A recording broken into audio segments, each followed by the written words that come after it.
Alright, so today we're hopefully getting back to work on the RX7 a little bit. So my plan for this today is I'm going to try to get the gas tank dropped and put the sump in it, because I've had this laying around for a while and it needs to get done. No time like the present. And while Chris is welders here, I'm going to use up all of his wire.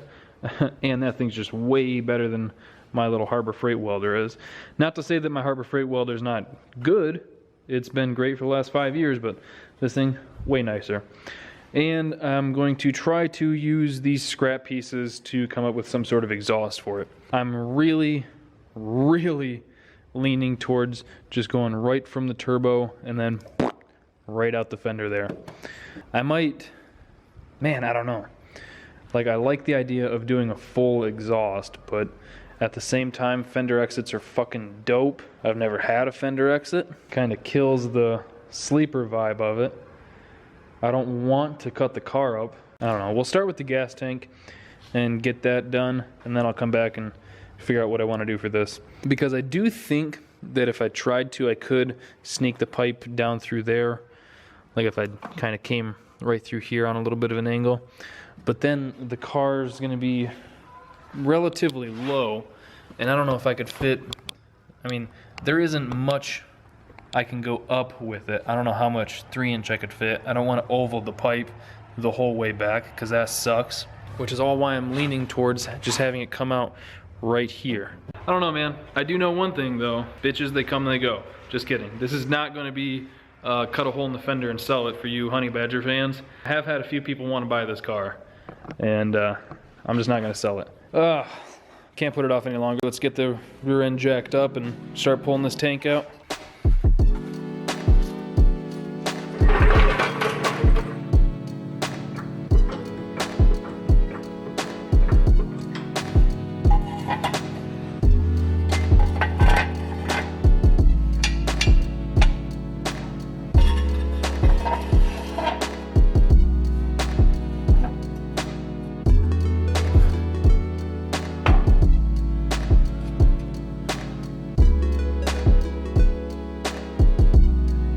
I don't know if I've shown you guys my panhard bar yet.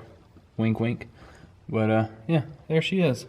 I think it turned out pretty good for someone who completely made this mount out of plate steel. It's all 1/8-inch plate steel. This one's welded to the housing. Got a plate up top there. I'm pretty happy with it. I do need to get one more weld in here on both sides. I think that turned out pretty good. This side's all out of plate steel too. I would like to do a bar up here going to the other side to help strengthen it, but let's see how this bitch drops. So it looks like, it looks like this one bolts on each side of the strap. That's weird. Normally, one side of the strap will bolt and the other side will have like a little eyelet deal and it'll like swing down. Not this one. Well, before we go too far, let's grab the sump and see where we're gonna put that. Sump acquired. Let's see. Just because I'm a bit of a schmuck, I kind of want to put it centered. And actually, I think that'll fit pretty well. It's up on the ridge here. There's that section in the middle where it dips down, but I can bend this and that'll be fine. And then all of that side is pretty much flat. So the only spots I'll have to deal with are right in here and right here. So that honestly, what started off as kind of a joke might actually be the easiest way to do it. Will there be any fuel starvation here versus anywhere else? I don't see why there would be. What would be the fluid dynamic difference of having it here versus here? It's still going to the same side. You know what I mean? Yeah, I think I'm just gonna put it here. Although if I put it over here, I wouldn't have to use as much line. I'll put it right there, and then I can just run the line over. There isn't much room for a pump there. Maybe I'll have to do the lines, everything on this side, because I can make a bracket right off that frame rail, and that'd be fine. Make a bracket that hangs down so the pump isn't like half a foot above the bottom of the tank. Well, let's get this tank pulled out and see where that puts us.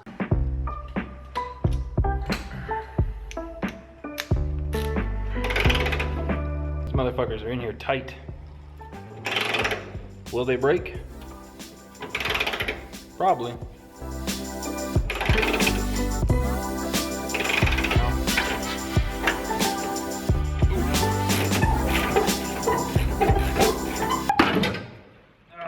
Oh, just about to say she's gonna come down any second now. All right, this thing's just about uninstalling itself.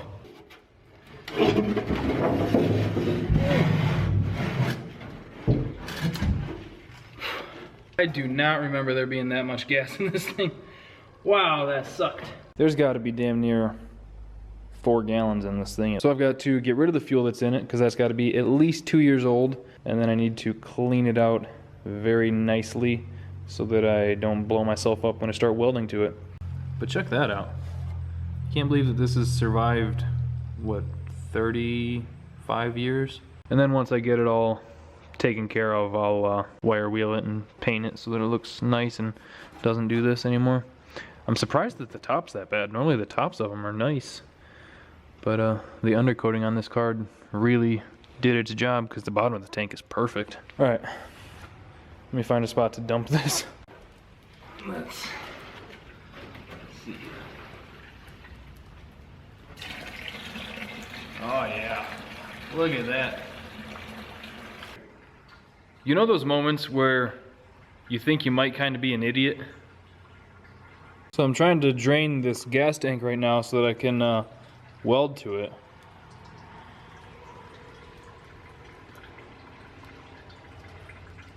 I wish I would have known. Okay, so we got as much as I could realistically get out. There was obviously a little bit, but that's probably 2.5, 3 gallons. Probably 2.5 gallons.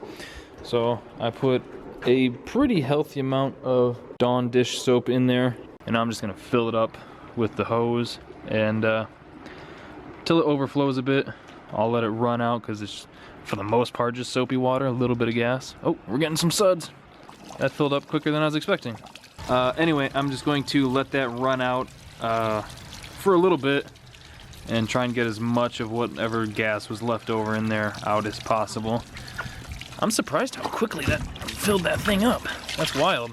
And then once I'm pretty sure it's rinsed out good enough, I'm just gonna let it sit overnight and try and give all the fumes that are left in it a chance to escape. And then tomorrow, I'll hopefully weld the sump on it, and then we'll get back to the exhaust. So, see you in a minute. All right. You saw that I washed it out a bunch last night and let it overflow, try and get as much of the old gas that was in there as out as possible. And I've been sniffing it for a few hours and I haven't gotten high yet, so that's, you know, that's a lot of fun. No, I'm kidding, I'm kidding, I'm kidding. I'm high as fuck. So I need to flip this thing back over because I sat it on here right side up like an idiot. There we go, that looks better. And you can see where the mark is, so I got the arrow pointing to where the outlets from the sump are gonna be going so that I don't get confused because I'm a big dummy. I think all we're gonna really have to do is just grind all this coating off and then drill a few holes with this little boy right here. Sorry for saying little boy, that was weird. I've heard a few conflicting ways to do this. There were some people that were like, just do it the way it says, like the little template, and you'll be fine. There were other people that said you should go bigger. Other people said you should do a few smaller ones. And then there was one guy that I talked to that said instead of doing the 6 holes that they recommend, do 4 in kind of like a diamond shape. I don't know. I need to get the sump on here, like mock it up, see where it sits, and then figure out kind of, you know, what I want to do from there. Pretty much no matter what, there's going to be a couple pros and cons. We'll just kind of play it by ear and see what looks like it'll work the best for this situation. So right about here is where I think I want to put it. It's offset so much because, like I said earlier, that'll be centered in the car, and I don't know if I could live with myself if it was centered on the tank, but then it looked like it had an asymmetrical butthole on the car. So that's where I'm gonna put it. Only have to like massage it here and here for the most part, and a little bit back there, but that shouldn't be too bad. I think that'll give us plenty of room for drilling these holes for the sump, because that'll fit there. Try to strip the undercoating off this because I think that'll probably be one of the bigger pain in the asses. And then once I do that, then I'll get it marked out on the clean metal, and we'll start doing the do. Rock on.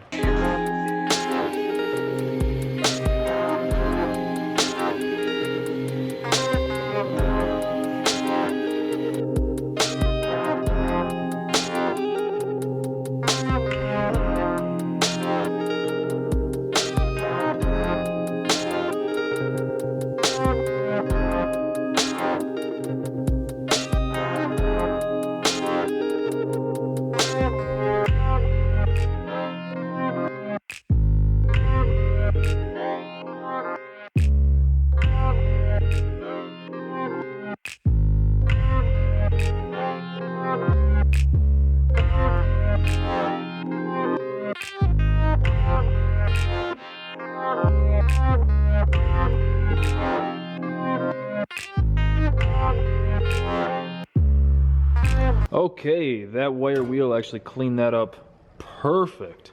Way, way, way better than I thought it would, which means that everything with this install is going to go perfect, no problems at all, guaranteed. So now I'm just going to mark the perimeter of it, just trace it basically, and then I get an idea of what I'm working with for where to put those holes. Doesn't have to be perfect, just to know where the boundaries are, because you always need to know where the boundaries are, fellas.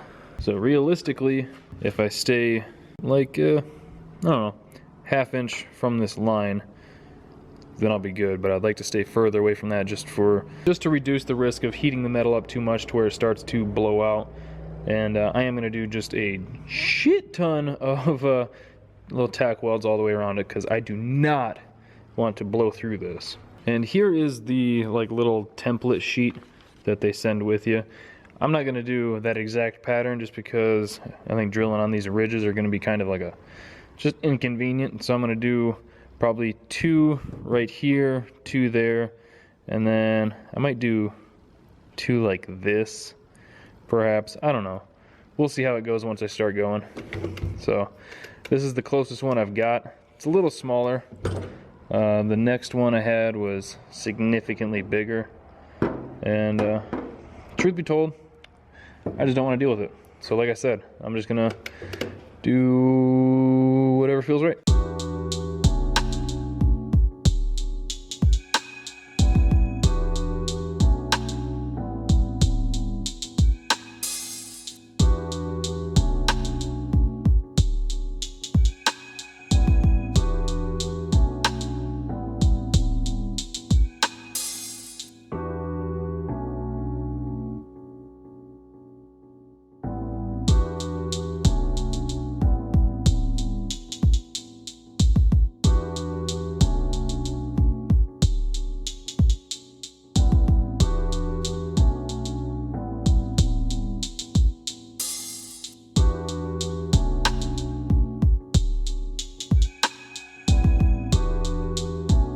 Well, that did absolutely not go as planned.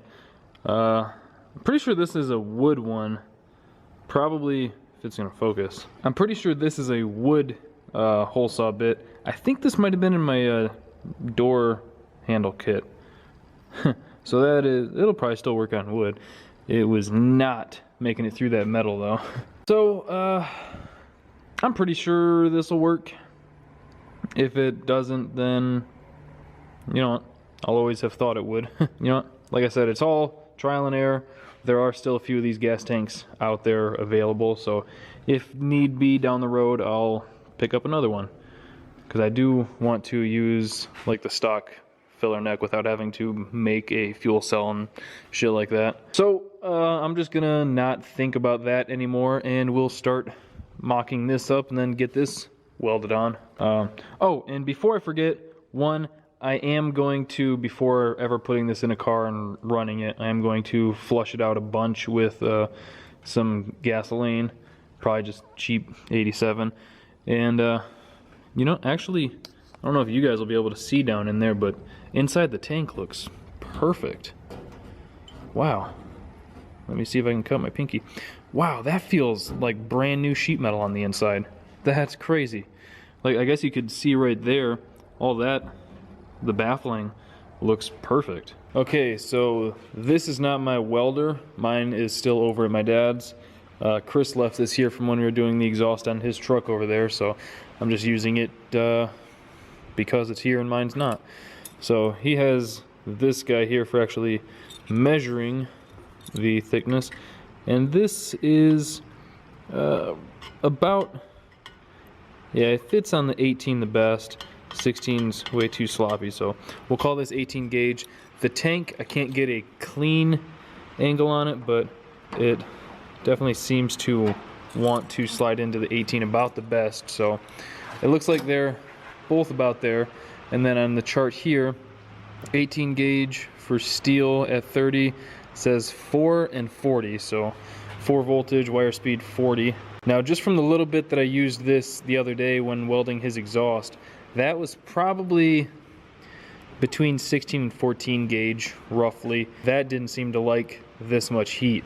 That we did mostly between 2 and 3. I'm going to start at 3 just to be safe, and because these are going to basically just be a bunch of tack welds. And if it seems like it can take a little bit more heat and it'll melt into it a whole lot cleaner, then I'll crank it up a little bit more.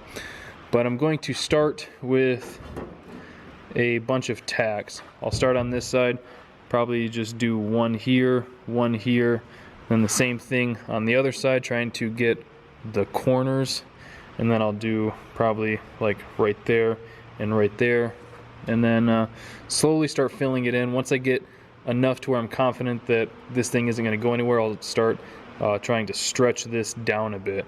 I think I'll be able to stretch that metal enough to fill that in, but you know, only time will tell.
All right, it is all welded on there.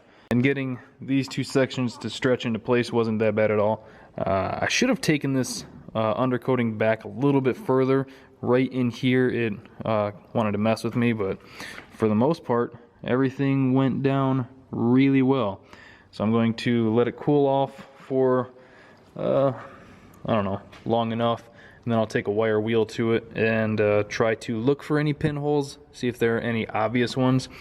Anywhere that I thought there could be one, I went back over. I'm pretty sure it's good, but you know, better safe than sorry, obviously. I'd hate to get it all the way back in the car and then find out that there's a leak.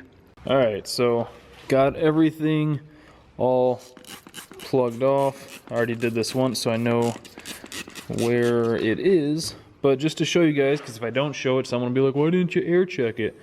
So right there, you can see is a leak, and it looks like everywhere else is sealed.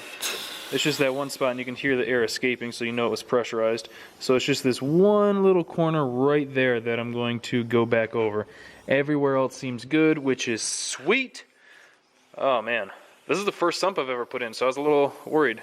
But shit, even the 2 videos where Finnegan put a sump in, he had, I think, a couple leaks, so not too far off the pace. Let's go. Just checked it again. Everything's good. Just threw a couple more tacks up there. Just checked it. Didn't leak anywhere else, so we're sweet there. I'm going to dry this off, hit it with a little bit of brake clean, and then spray some paint all over everything. And I'll probably clean up the top side and spray that too, just for peace of mind. But man, that is awesome. I'm excited about that. The next thing to tackle, I think, is probably the exhaust.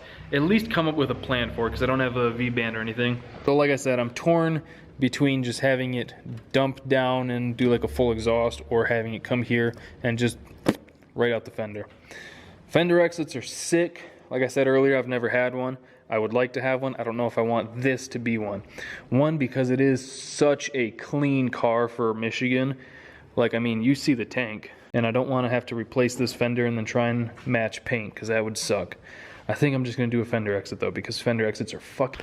Okay, so I've been bullshitting around with some of the scrap pipe that I've got laying around, and here's kind of what I've got for now. This is, I mean, this is just a length of pipe just to get it roughed up. I'll probably have to cut it down a bit more, but straight here and then kick it out this way. And I cut up this little teardrop just in case I decide to do that, because I mean, that'd be kind of dope. Obviously it wouldn't be sticking out quite this far.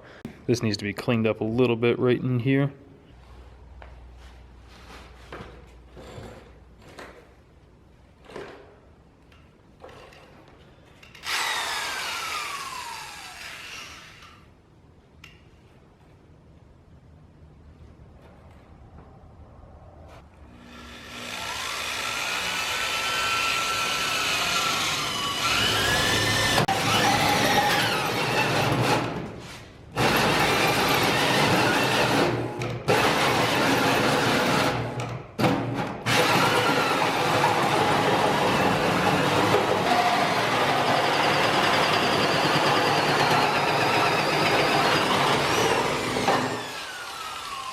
All right, I did it.